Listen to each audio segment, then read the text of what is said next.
We continue now at the top of Daf Mem Zayin Amud Beis in Meseches Pesachim. This is Pesachim Daf 47b.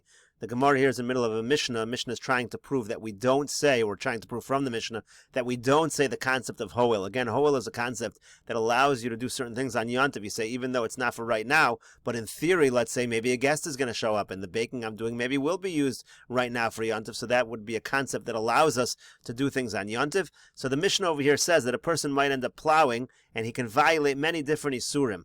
Ushvius, the Mishnah is continuing the example. He does this on a Shemitah year. It's also prohibited to plant and to plow in a Shemitah year. B'yomtiv, it's also Yontiv. And Kohen v'Nazir abeis hatumah. Also, the guy who is doing the plowing is a Kohen, and he's a Nazir, and it's an area of a Beis HaKvaros. It's an area of Tumah, cemetery. So that's more prohibitions. So in any case, you have all these various prohibitions. Rashi over here says, Ushvius da'over misham sarchalo sizra v'choresh tolda de zoreah kagon choresh lechasos as azriah. Choresh is considered a tolda of planting. Plowing is like a tolda of planting, and therefore it's a problem in the Shemitah year. Uve kilayim bekerim, he's doing it with kilayim. Devahadid dekachorish mechape bekilayim. He's therefore, when he's doing this plowing, he's plowing over kilayim. Vamechape bekilayim loka, that's also malchus. Hare chamisha, that's 5 different malchus. V'yontiv, hare shisha, it's yontiv, that's a 6th one. V'kohen v'nazir abeis hatumah shazeh beis hakvaris. This is a cemetery. V'kohen v'nazir v'yeshkan lav de kohen lenefesh lo itama v'lav de nazir al nefesh meis lo yavo. The kohen and nazir are each a lav for doing this in the cemetery. So in any case, you're going to get all of these different lavin for plowing. So now the Gemara finishes up its question. V'amrinon hoel, if you're going to say the concept of hoel, acharisha lo l'chayev, you should not be chayev for the plowing. Why? Hoel v'chazi l'kisoy dam tzibur. You should say hoel, maybe this dirt that I'm plowing up, I will be able to use, at least in theory, because I might end up shechting a bird, and then I'm going to need to use it to cover up the blood, which is its own mitzvah. Rashi says, acharisha misham lav de yontiv lo lilgi. The fact that you're plowing on yontiv shouldn't be a problem. The concept of hoel should undo the prohibition of plowing on yontiv. Dam tzipor hoel v'im is damni leit tziporim v'chayos tuva. Let's say he finds birds and chayos that he's going to slaughter, so then he'll be able to do kisei adam. So you see from this Mishnah, we don't apply the concept of hoel. Amar Rav Papa bar Shmuel, so Rav Papa bar Shmuel says, ba'avonim mikor zolos. What he's plowing over here is a kind of earth. It's like a stone earth. Rashi says, ba'avonim de lo chazu l'kisoy. It's stones that are not fit for doing kisei adam. So therefore, you don't have hoel. So the Gemara says, what are you talking about? Ru'uyos l'kosshan. You could take these stones and you can crush them up, and if you crush them up, they will be fit for doing kisei adam. Gemara says, no, you can't. It's not permitted. Is it permitted to grind them up on yontiv? That's not permitted. Gemara says, no, it is. Ru'uyos l'kosshan kil achar yad. You would be able to do it with the back of your hand, meaning with a shinoi. Then it would only be an isser d'rabbanan, and on a doraisa level, you haven't done anything wrong. And so again, you'd have the concept of hoel, and that malchus should go away. You shouldn't have a doraisa isser of plowing on yontiv. So then the Gemara says, bitsunma, we're talking about very rocky earth, and that's impossible. You can't crush it up. You can't use it for kisei adam. Gemara says, tsunma bar zriya. 1 second. The kind of earth that's referred to as tsunma, this rocky earth, you can't even plant in it. The case over here was obviously you're plowing an area that you're going to plant. So the Gemara says, well, tsunma milmala v'afar tikoach milmata. On the top, there's some hard, rocky earth, and on the bottom, there's like real dirt. So that's what he's plowing up, and he's going to plant that way.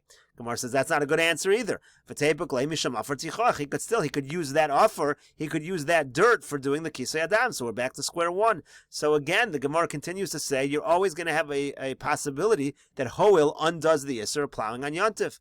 So Elo Mar bar Rav Ashi. So rather, Mar bar Rav Ashi says betina.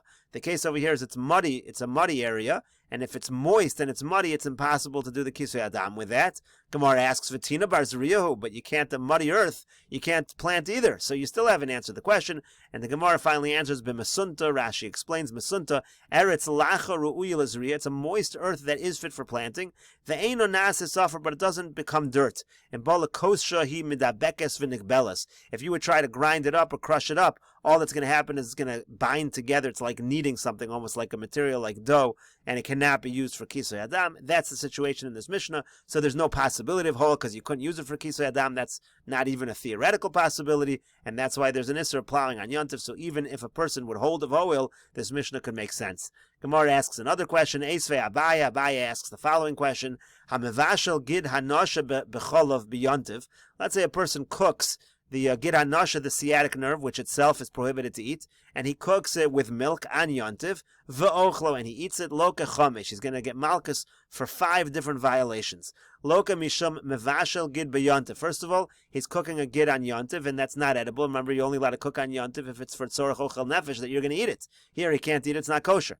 V'loka mishum ochel gid. He'll also get malchus because he's eating gid hanasha, which is prohibited. That's number 2. V'loka mishum mevashel basar b'cholav. Also, he's cooking basar b'cholav. That's 3. V'loka mishum ochel basar b'cholav. He's eating basar b'cholav. That's 4. V'loka mishum havar. And also, he's lighting a fire shelo l'tzorech, because he's lighting a fire in order to cook something that's not even kosher. So that's your 5th one.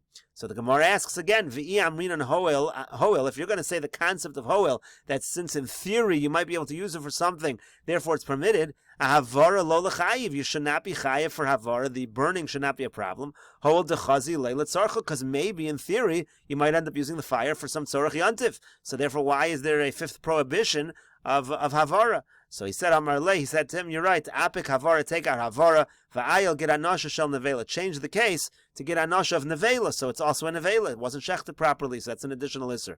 Gemara says that doesn't work. V'atani Rav Yechia, but didn't Rav Yechia teach lokin shtayim al achilasa, that 2 of the malchus are for eating, v'shalosh al bishulu, and 3 of the malchus are for cooking. Now you've just added a 3rd for eating. V'isa, if what you're saying is correct, that it's a nevela, shalosh al achilasa mibayli, it's actually going to be 3 violations for eating. So the Gemara says, Ala'apik havara v'ayel atze muktzah. So rather take out havara, and instead the 3rd one for cooking is you're using pieces of wood that are muktzah, and that's your 3rd Isser Doraisa involving the cooking. Gemara says, Muksa Doraisa? Is Muksa really an Isser Doraisa? Amar Le'in, he said back to him, yes, Muksa is an Isser Doraisa, T'chsiv, because the Pasuk says, V'hoya bayom hashishi, ve'echinu as asher yaviu. It says that on Friday, on the 6th day, they have to prepare everything. That shows everything has to be prepared. Muksa is that which is not prepared, and this is learned from a Pasuk. And we see a warning from the following Pasuk, Milo sasa kol malacha. It says, don't do any work. So again, we're going to put together those 2 psukim, and you're going to end up having muksa being an Issa Doraisa. Rashi over here explains, Vehechinu, it says again, the person should prepare everything on Friday for Shabbos. So what's the Isser? B'mizumin shemizamin kol tzarcha hayom, v'yomar davar zel tzorach hayom. The idea is on Friday, everything should be prepared for Shabbos. You say it's for Shabbos. Now don't think that this pasuk is telling you to prepare on Friday because you shouldn't bother with it on Shabbos because it's work on Shabbos. That's not true. There's already a pasuk for that. It says bake everything before Shabbos, cook everything before Shabbos.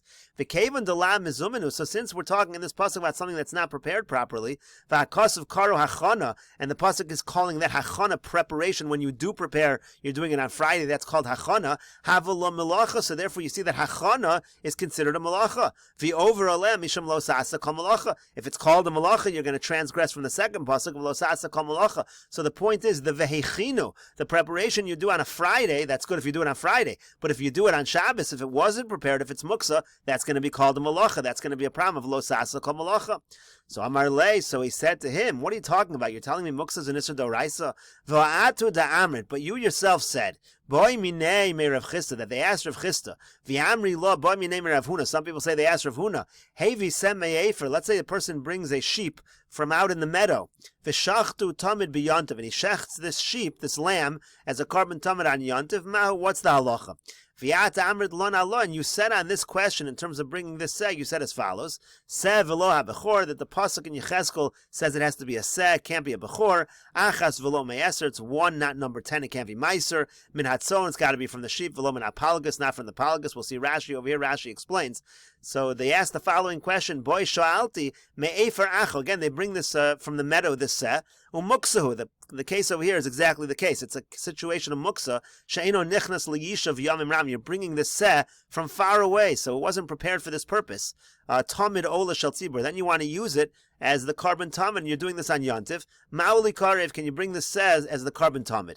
So he answered as follows: Seh v'lo es ha-bechor. It's got to be a seh, not bechor. Masnisahiv u'drasha kra d'Yecheskel. This is a brisa. It's a drasha from Yecheskel. Gabe karbonos v'seh achas min atzon min hamasayim imashki Yisrael. This is the pasuk in Yecheskel. We darshan as follows: Seh v'lo es ha-bechor. It says seh, not a bechor. How does that exclude a bechor? The seh mashma she'eroi lios bein zachar bein nekeva.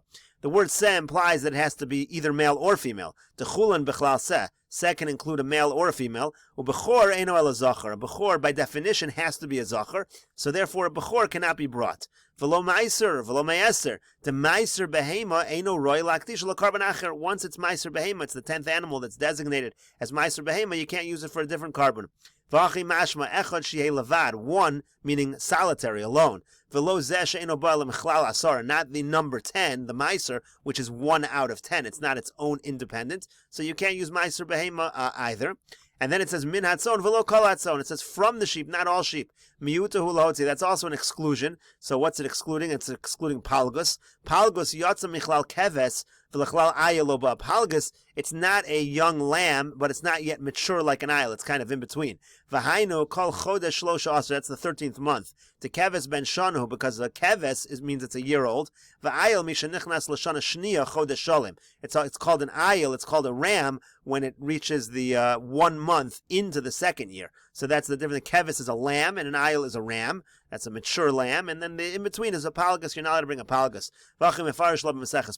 This is what is explained in Meseches Para. In any case, we're still in the middle of this discussion, but as the Gemara will see, the question was, what's the halacha when it comes to bringing this seh, which is muksa, and yontif, can it be brought as carbon tamid? And we'll continue with this discussion in the next video on Daf Memches Amud Aleph.